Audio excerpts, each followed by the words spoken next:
K. ராஜா Hussein, மாநில செயற்குழு உறுப்பினர், எஸ்டிபி கட்சி. கோவை மத்திய மாவட்டத்தின் சார்பாக 2025 வக்பு திருத்த சட்ட மசோதாவை தாக்கல் செய்த ஒன்றிய மோடியினுடைய அரசை கண்டித்து ஆர்ப்பாட்டம் இங்கே நடைபெற்று கொண்டிருக்கிறது.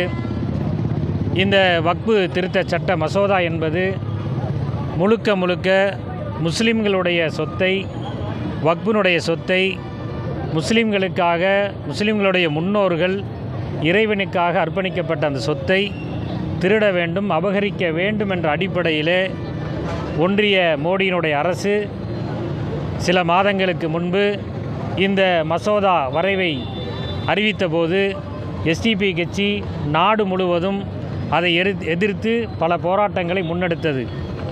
பல்வேறு ஜனநாயக சக்திகளை ஒருங்கிணைத்து இது முழுக்க முழுக்க முஸ்லீம் விரோத திட்டம், இது முழுக்க முழுக்க இந்த சொத்தை அபகரிக்க வேண்டுமென்று ஒன்றிய அரசு போடக்கூடிய திட்டம் என்று ஒரு விழிப்புணர்வு பிரச்சாரத்தையும் போராட்டத்தையும் முன்னெடுத்தது.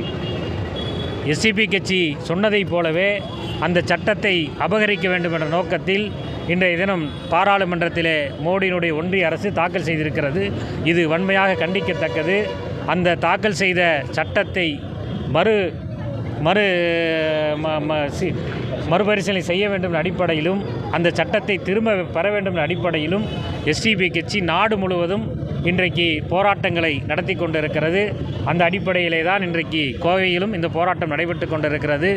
ஆடு நனைகிறதே என்று ஓநாய் கவலைப்பட்டதைப் போல முஸ்லிம்களுடைய சொத்துக்களை அபகரிக்க வேண்டும் என்று திட்டம் போட்ட மோடியினுடைய அரசு முஸ்லிம்களுக்காக, முஸ்லிம்களுடைய ஏழைகளுக்காகத்தான் இந்த சட்ட திருத்தத்தை கொண்டு வந்திருக்கிறோம் என்று பொதுமக்களிடையே ஒரு தவறான கண்ணோட்டத்தை சித்தரிக்கிறார்கள். அந்த கண்ணோட்டத்தை எஸ்டிபி கட்சி முறியடிக்கும். மேலும் இன்றைக்கு பாரதிய ஜனதா கட்சியிலே மோடியினுடைய ஆட்சி அமைப்பிலே ஒரு முஸ்லீம் எம்பி கூட கிடையாது.